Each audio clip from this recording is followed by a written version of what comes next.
പ്രിയപ്പെട്ട വിദ്യാർത്ഥികളെ, എല്ലാവർക്കും നമസ്കാരം. നമ്മൾ കഴിഞ്ഞ ക്ലാസ്സിൽ അല്ലെങ്കിൽ കഴിഞ്ഞ കുറച്ച് ക്ലാസ്സുകളായിട്ട് പൊളിറ്റിക്കൽ സയൻസിൻ്റെ as an academic discipline, what are the various approaches to the study of political science. Political science എന്ന് പറയുന്ന ഒരു അക്കാഡമിക് ഡിസിപ്ലിൻ്റെ അതിനെ ഏതെല്ലാം രീതിയിൽ നമുക്ക് ആ ഒരു ഡിസിപ്ലിനെ നോക്കിക്കാണാം, അതല്ലെങ്കിൽ എങ്ങനെയെല്ലാം നമുക്ക് പൊളിറ്റിക്കൽ സയൻസ് എന്ന് പറയുന്ന സബ്ജക്റ്റിനെ പഠിക്കാം എന്നതിനെ കുറിച്ചുള്ള we were discussing about various approaches to the study of political science. So to begin with, we have already discussed about philosophical approach, and in the last class we have discussed about historical approach and its importance in the contemporary society and in any political system in the modern world. അപ്പോൾ അതുകൊണ്ട് തന്നെ നമ്മൾ what we are planning to discuss today is the third traditional approach to the study of political science, that is legal approach. What makes this approach different from other approaches which we have already discussed, and what are the important features, and why this legal approach is very much important, especially to the study of political science. അപ്പോൾ നമ്മൾ ഇന്ന് legal അപ്രോച്ചിൻ്റെ കുറച്ച് കാര്യങ്ങളാണ് ചർച്ച ചെയ്യാൻ ഉദ്ദേശിക്കുന്നത്. So it's there in the name it self. Legal approach എന്ന് പറയുന്ന ആ പേരിനകത്ത് തന്നെയുണ്ട് there is an element of legal, അതായത് ഒരു നിയമവശം അതിനകത്തുണ്ട്, പേരിനകത്ത് തന്നെ. അപ്പം അതുകൊണ്ട് തന്നെ നമുക്കറിയാം ലീഗൽ അപ്രോച്ച് നമുക്ക് ഏറ്റവും ജനറലി അല്ലെങ്കിൽ ഏറ്റവും സിമ്പിളായിട്ട് പറയുകയാണ് നമുക്ക് പറയാം. We can say legal approach is an attempt to understand politics in terms of law. നിയമം അല്ലെങ്കിൽ കോൺസെപ്റ്റ് ഓഫ് ലോ എന്ന് പറയുന്ന ഒരു കോൺസെപ്റ്റിനെ ബേസ് ചെയ്തുകൊണ്ട്, അല്ലെങ്കിൽ നമ്മളെല്ലാവരും മനസ്സിലാക്കിയിട്ടുള്ള, നമുക്കെല്ലാവർക്കും ലോ എന്ന് പറയുമ്പോൾ അല്ലെങ്കിൽ നിയമങ്ങൾ എന്ന് പറയുമ്പോൾ നമ്മുടെ മനസ്സിലൂടെ ആദ്യമായിട്ട് വരുന്ന ചില ആശയങ്ങളുണ്ട്, ചില കാര്യങ്ങളുണ്ട്. അപ്പോൾ അതുകൊണ്ട് തന്നെ ഇത്തരം ആസ്പെക്റ്റുകളെ അല്ലെങ്കിൽ ലോ എന്ന് പറയുന്ന ഈ ഒരു കോൺസെപ്റ്റിനെ ബേസ് ചെയ്തുകൊണ്ട് പൊളിറ്റിക്കൽ സയൻസിനെയും പൊളിറ്റിക്കൽ പ്രോസസ്സിനെയും എല്ലാം മനസ്സിലാക്കാൻ സഹായിക്കുന്ന ഒരു അപ്രോച്ച് ആണ് ലീഗൽ അപ്രോച്ച് എന്ന് പറയുന്നത്. പിന്നെ അത് കാര്യമായിട്ടും നമ്മൾ ഫോക്കസ് ചെയ്യുന്ന 3 കാര്യങ്ങളുണ്ട്. അതായത് legal approach as an approach, legal അപ്രോച്ചിനെ നമ്മൾ എന്താണ് കാര്യമായിട്ടും ലീഗൽ അപ്രോച്ച് നമ്മൾ പഠിക്കുന്നത് അല്ലെങ്കിൽ മെയിൻ ഫോക്കസ് ചെയ്യുന്ന കാര്യങ്ങൾ എന്താണെന്ന് ഇതിനകത്ത് കാര്യമായിട്ടും 3 എണ്ണമാണുള്ളത്. അതിൽ ഒന്നാമതായിട്ടുള്ള ഭാഗം എന്ന് പറയുന്നത് legal and constitutional framework in which different organs of government have to function. പറയാം, നമ്മുടെ പ്രത്യേകിച്ചും മോണ്ടസ്ക്യൂവിൻ്റെ separation of power modern day nation സ്റ്റേറ്റിൽ ഒരിക്കലും ഒഴിച്ചുകൂടാൻ പറ്റാത്ത, അല്ലെങ്കിൽ ഡെമോക്രസിയുടെ തന്നെ സർവൈവലിനെല്ലാം വളരെയധികം ഇമ്പോർട്ടൻ്റ് ആയിട്ടുള്ള ഒന്നാണ് സെപ്പറേഷൻ ഓഫ് പവർ എന്ന് പറയുന്നത്. കാരണം power is not concentrate in the hands of few, കുറച്ച് ആളുകളുടെ കയ്യിൽ മാത്രമല്ല. പവർ എന്ന് പറയുമ്പം എല്ലാവർക്കും തുല്യമായിട്ട്, അല്ലെങ്കിൽ എല്ലാവരും അതിൻ്റെ ഒരു ഭാഗമാണ് പവർ. ജനങ്ങളാവട്ടെ, ഇനിയിപ്പോൾ അധികാര സ്ഥാനങ്ങളിൽ ഇരിക്കുന്ന ആളുകളാവട്ടെ, ഡിഫറെൻറ്റ് ഓർഗൻസ് ഓഫ് ഗവൺമെൻറ് ആവട്ടെ. അപ്പോൾ നമ്മൾ ആദ്യമായിട്ട് ഈ ലീഗൽ അപ്രോച്ചിൽ ആദ്യമായിട്ട് പഠിക്കുന്ന ഭാഗം എന്ന് പറയുന്നത് legal and constitutional framework in which different organs of government have to function. അതായത് ഒരു ഗവൺമെൻറ്റിനെ നമുക്ക് ബ്രോഡ്ലി 3 ആയിട്ട് തിരിക്കാൻ പറ്റും. ഓർഗൻസ് ഓഫ് ഗവൺമെൻറ് എന്ന് പറയുമ്പോൾ കാര്യമായിട്ടും എക്സിക്യൂട്ടീവ്, ലെജിസ്ലേച്ചർ ആൻഡ് ജുഡീഷ്യറി. അപ്പോൾ ഇതിനകത്ത് നമുക്ക് എല്ലാവർക്കും അറിയാം, നമ്മളെല്ലാവരും കേട്ട് പരിചയമുള്ള കാര്യമാണ്, പലപ്പോഴും നമ്മൾ സ്കൂളിലെല്ലാം കേട്ട കാര്യമാണ്. ലെജിസ്ലേച്ചർ എന്ന് പറയുമ്പോൾ it is A organ which makes law of the land. ഒരു രാജ്യത്തിൻ്റെ അല്ലെങ്കിൽ ആ ഒരു ലെജിസ്ലേച്ചറിൻ്റെ ജൂറിസ്ഡിക്ഷനിൽ പെടുന്നത്. ഇപ്പോൾ സ്റ്റേറ്റ് ആണെങ്കിൽ ആ സ്റ്റേറ്റിന് ആവശ്യമായിട്ടുള്ള, അല്ലെങ്കിൽ ഒരു നേഷൻ ആണെങ്കിൽ നേഷന് ആവശ്യമായിട്ടുള്ള, ഞാനിവിടെ സ്റ്റേറ്റ് ഉദ്ദേശിച്ചത് നമ്മൾ നോർമൽ സ്റ്റേറ്റ് എന്ന് പറയുന്നത് ആ ഒരു മീനിങ് ഉദ്ദേശിച്ചാണ് സ്റ്റേറ്റ് എന്ന് പറഞ്ഞത്. അപ്പോൾ നമ്മൾ ലെജിസ്ലേച്ചർ എന്ന് പറയുമ്പോൾ നിയമങ്ങൾ ഉണ്ടാക്കുന്നത്, and executive is the body which execute or which implement the laws passed by the legislature. Legislature ഉണ്ടാക്കിയ നിയമങ്ങൾ എക്സിക്യൂട്ട് ചെയ്യുന്ന ബോഡിയാണ് എക്സിക്യൂട്ടീവ് എന്ന് പറയുന്നത്. പിന്നെ അതിനകത്തുള്ളത് 3ാമത്തെ ഓർഗൻ എന്ന് പറയുമ്പോൾ ജുഡീഷ്യറി എന്ന് പറയുമ്പോൾ ഇതിനകത്ത് ദ മെയിൻ നമ്മളെല്ലായ്പ്പോഴും ജുഡീഷ്യൽ എന്ന് പറയുമ്പോൾ നമ്മുടെ മനസ്സിലോട്ട് വരുന്നൊരു കാര്യം എന്താ വെച്ചാൽ കേസ് പരിഗണിക്കുക, കേസുകൾക്ക് തീർപ്പ് കൽപ്പിക്കുക. പക്ഷെ അതിനേക്കാൾ ഉപരിയായിട്ട് അല്ലെങ്കിൽ അതിനേക്കാളും അധികം ഇമ്പോർട്ടൻ്റ് ആയിട്ടുള്ളൊരു ഫംഗ്ഷൻ ജുഡീഷ്യറിക്ക് ഉണ്ട്, ഇന്റർപ്രറ്റ് ദ കോൺസ്റ്റിറ്റ്യൂഷൻ. കാരണം കോൺസ്റ്റിറ്റ്യൂഷൻ എന്ന് പറയുമ്പോൾ നമ്മുടെ ഇന്ത്യൻ കോൺസ്റ്റിറ്റ്യൂഷൻ എന്നൊക്കെ പറയുമ്പോൾ ഒറിജിനലി ഒരു 395 ആർട്ടിക്കിൾസ്, അത്രമാത്രം ആർട്ടിക്കിൾസ് ഉള്ള ഒരു കോൺസ്റ്റിറ്റ്യൂഷൻ. അപ്പോൾ ഇന്ത്യയുടെ അല്ലെങ്കിൽ അതും 1950s അല്ലെങ്കിൽ 1950ലാണ് അത് നിലവിൽ വരുന്നത്. അപ്പോൾ അതിനുശേഷമുള്ള സോഷ്യൽ എക്കണോമിക് എല്ലാ കണ്ടീഷൻസും മാറിയിട്ടുണ്ട്.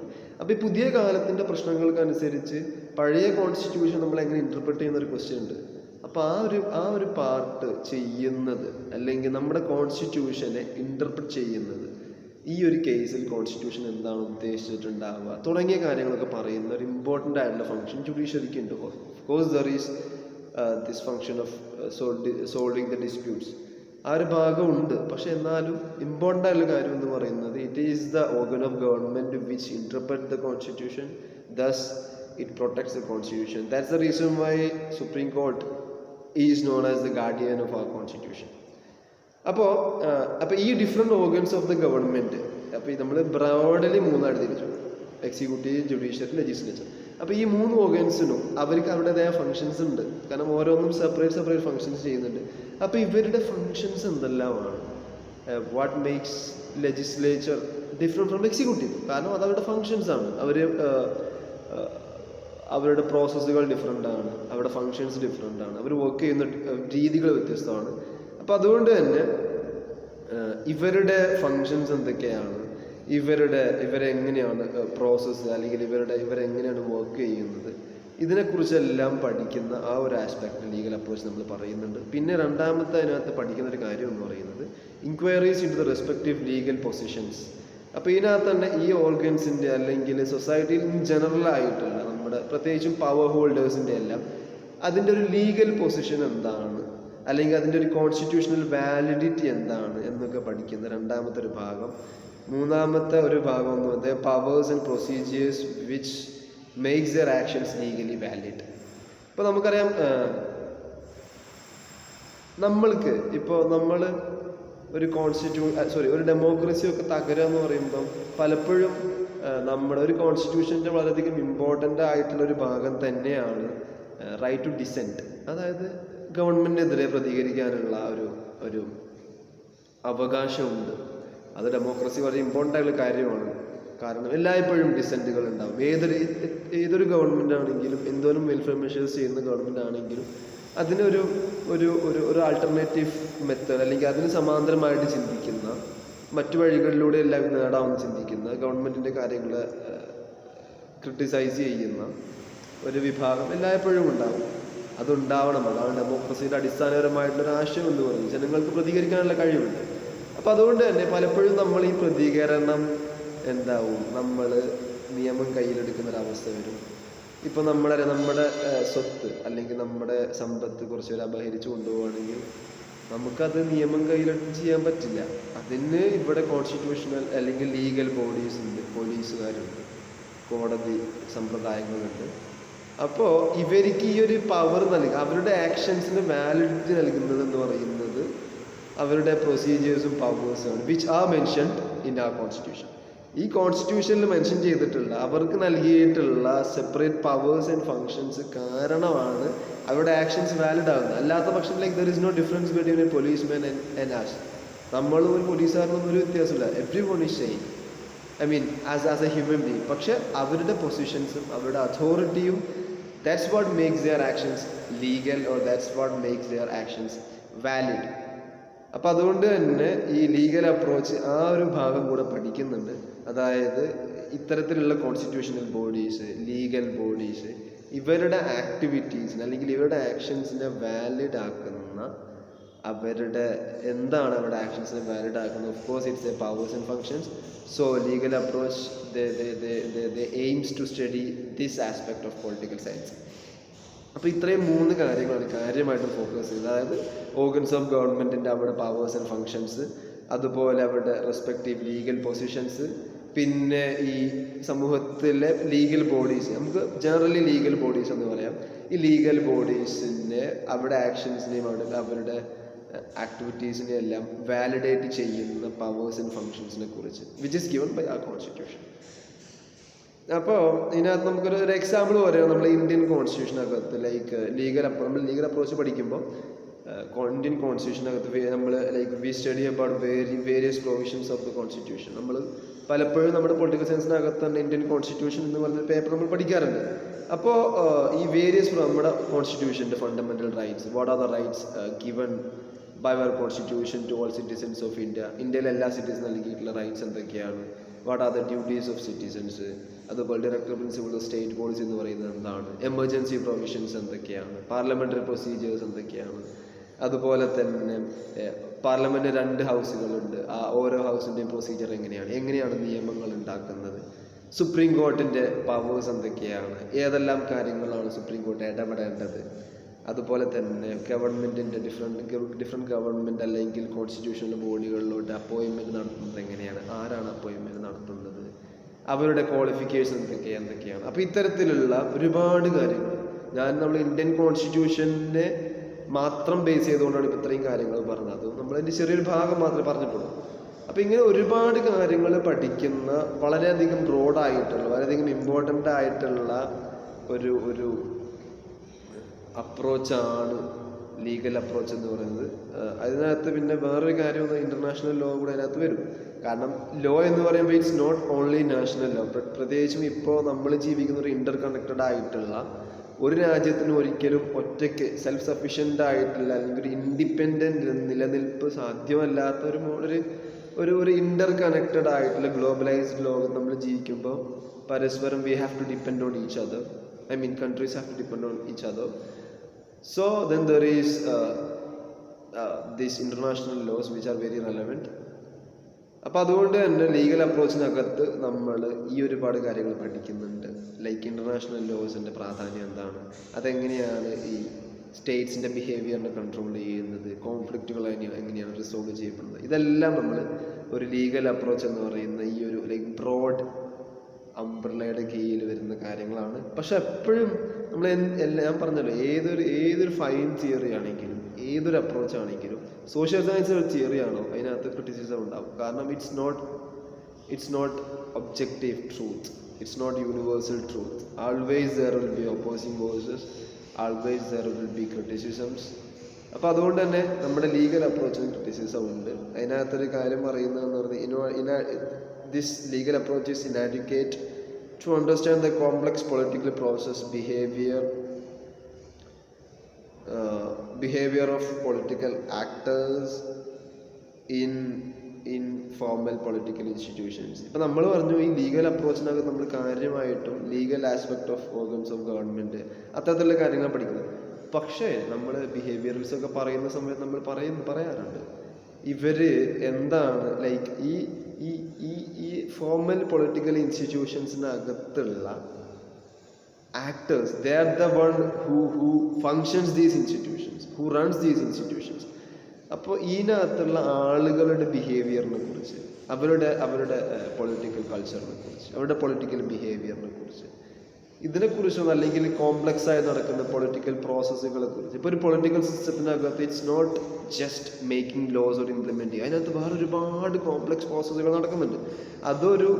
അല്ലെങ്കിൽ അതിനകത്ത് ലൈക്ക് അതിനെ ഇൻഫ്ലുവൻസ് ചെയ്യുന്ന ഒരുപാട് കാര്യങ്ങൾ ഈ ലീഗൽ മെഷീനറീസ് മാത്രമല്ല. അപ്പോൾ ഇത്തരം പ്രോസസ്സുകളെയും അതുപോലെ ഇതിനകത്തുള്ള ആക്ടേഴ്സിൻ്റെ പൊളിറ്റിക്കൽ ബിഹേവിയറിനെ കുറിച്ചൊന്നും പലപ്പോഴും നമുക്കൊരു ലീഗൽ അപ്രോച്ചിനകത്ത് പഠിക്കാൻ കഴിയില്ല. കാരണം നമ്മൾ അതിൻ്റെ ഫോർമലായിട്ടുള്ള ലീഗൽ ആസ്പെക്റ്റുകൾ മാത്രമേ പറയുന്നു. അതിൻ്റെ ഒരു ലീഗൽ ആസ്പെക്റ്റ് അല്ലാത്ത തീർത്തും ലൈക്ക് ഇൻഫോർമൽ ആയിട്ടുള്ള, എന്നാൽ ഇതിനെല്ലാം കാര്യമായിട്ടും ബാധിക്കുന്ന, ഇതിനെല്ലാം ഇൻഫ്ലുവൻസ് ചെയ്യുന്ന ഒരുപാട് ഘടകങ്ങളുണ്ട്. പൊളിറ്റിക്കൽ പാർട്ടീസിൻ്റെ അതിനകത്തുള്ള അവരുടെ പവർ പൊളിറ്റിക്സ് ഉണ്ട്, പാർട്ടി സിസ്റ്റംസ് ഉണ്ട്, അതുപോലെ ഇൻഫ്ലുവൻഷ്യൽ ഗ്രൂപ്പ്സ്, ഇൻട്രസ്റ്റ് ഗ്രൂപ്പ്സുകളുണ്ട്, പ്രഷർ ഗ്രൂപ്പ്സുകളുണ്ട്, ഇവരുടെ എല്ലാം. അതുപോലെ തന്നെ ഈവൻ വോട്ടേഴ്സിൻ്റെ അവരുടെ റെസ്പോൺസസ് അനുസരിച്ച്, അവരുടെ ഒരു പബ്ലിക് ഒപ്പീനിയൻ, അവരുടെ ആഗ്രഹങ്ങൾക്കനുസരിച്ച്, അല്ലെങ്കിൽ ഇവരെ എങ്ങനെ ലൈക്ക് പ്രത്യേകിച്ചും ഡെമോക്രസി ആകുമ്പോൾ elections is A very important part of democracy. അപ്പോൾ അതിനകത്ത് ജനങ്ങളുടെ അഭിപ്രായങ്ങളെ മാനിപ്പുലേറ്റ് ചെയ്യുന്ന രീതികളുണ്ട്. അപ്പോൾ ഇതൊന്നും നമുക്കൊരിക്കലും ലീഗൽ അപ്രോച്ചിനകത്ത് കാണാൻ പറ്റില്ല. അപ്പം ഈ ഒരു കാര്യം ലീഗൽ അപ്രോച്ചിൻ്റെ ഒരു ക്രിറ്റിസിസമാണ്. പക്ഷെ എന്നാലും ഇമ്പോർട്ടൻ്റ് ആയിട്ടുള്ള കാര്യമാണ്. കാരണം അതൊരു നമ്മളിപ്പോൾ ഇനി ഒരു ഇൻഡിപെൻഡൻറ്റ് വേൾഡില്ല, ഒരു പ്രത്യേകിച്ച് നമ്മളിപ്പോഴൊക്കെ ഉള്ളതുപോലെ ഒരു സ്വതന്ത്രമായ രാജ്യമാകട്ടെ അല്ലെങ്കിൽ ഒരു കൊളോണിയൽ സ്റ്റേറ്റ് ആവട്ടെ, ഏതൊക്കെയാണെങ്കിലും നമ്മുടെ മൂവ്മെൻറ്റ്സുകൾ ഉണ്ടാവും, അജിറ്റേഷൻസ് ഉണ്ടാവും, പ്രത്യേകിച്ചും ഡെമോക്രസിക്കകത്ത്. അപ്പോൾ ഈ മൂവ്മെൻറ്റുകളുടെയും അജിറ്റേഷൻസിൻ്റെയും എല്ലാം ഡിമാൻഡുകൾ അംഗീകരിക്കപ്പെടണമെങ്കിൽ അല്ലെങ്കിൽ അതൊരു ആക്ഷൻസ് ആയിട്ട് വരണമെങ്കിൽ it has to be a legal provision. അതൊരു ലീഗൽ പ്രൊവിഷനായിട്ട് ഗവൺമെൻറ് അംഗീകരിക്കുമ്പോഴാണ് നമ്മൾ എന്തോരം ഡിമാൻഡ്, എത്ര നല്ല ഡിമാൻഡ് ആണെങ്കിൽ കൂടെ അതിന് ഒരു വാലിഡിറ്റി ഉണ്ടാവണമെന്നുണ്ടെങ്കിൽ അല്ലെങ്കിൽ ഒരു സൊസൈറ്റൽ അക്സെപ്റ്റൻസ്, ജനറലി പറയുകയാണെങ്കിൽ ലീഗൽ അക്സെപ്റ്റൻസ് ഉണ്ടാവണമെന്നുണ്ടെങ്കിൽ അതൊരു ലീഗൽ പ്രൊവിഷനായിട്ട് മാറുമ്പോൾ മാത്രം അതിനൊരു കോൺസ്റ്റിറ്റ്യൂഷണൽ അതോറിറ്റിയും കോൺസ്റ്റിറ്റ്യൂഷണൽ റെക്കഗ്നീഷനൊക്കെ കിട്ടുള്ളൂ. ഉദാഹരണം നമുക്ക് പറയാൻ പറ്റും പഞ്ചായത്ത് രാജ്. ഒരുപാട് കാലങ്ങളായിട്ട് അല്ലെങ്കിൽ ഇൻഡിപെൻഡൻസിന് മുമ്പും ശേഷവും എല്ലാം ഇന്ത്യയിൽ നിലനിന്നിരുന്ന ഒന്നാണ് പഞ്ചായത്ത് രാജ് സിസ്റ്റം. പക്ഷേ 17th and 74th അമെൻമെൻറ്റിലൂടെയാണ് അതിനൊരു കോൺസ്റ്റിറ്റ്യൂഷണൽ റെക്കഗ്നീഷൻ കിട്ടിയത്. അപ്പോൾ അതുപോലെ തന്നെ ഏതൊരു കാര്യവും അതിനൊരു റെക്കഗ്നീഷൻ കിട്ടണമെങ്കിൽ it has to be a legal provision. പിന്നെയുള്ളൊരു കാര്യം എന്ന് പറയുന്നത്, എന്തൊക്കെ പറയുകയാണെങ്കിലും നമ്മുടെ ഹ്യൂമൻ ആക്ടേഴ്സിന് പൊളിറ്റിക്കൽ ബിഹേവിയർ, ഹ്യൂമൻ ബിഹേവിയറിനെ ഒന്നും നമ്മൾ ലീഗൽ അപ്രോച്ചിൽ പഠിക്കുന്നില്ല എന്ന് പറയും. അങ്ങനെയൊക്കെ ആണെങ്കിൽ കൂടെ തന്നെ നമ്മുടെ ജീവിതത്തിൻ്റെ നമ്മളെങ്കിൽ ഒരു നമ്മുടെ സൊസൈറ്റിയുടെ ലൈഫിനെ അല്ലെങ്കിൽ ഓരോ ഇൻഡിവിജ്വൽസിൻ്റെയും ലൈഫിനെ ഇൻഫ്ലുവൻസ് ചെയ്യുന്നതിൽ ഈ ലീഗൽ മെഷീനറിക്ക് ഭയങ്കരമായിട്ടുള്ള പങ്കുണ്ട്.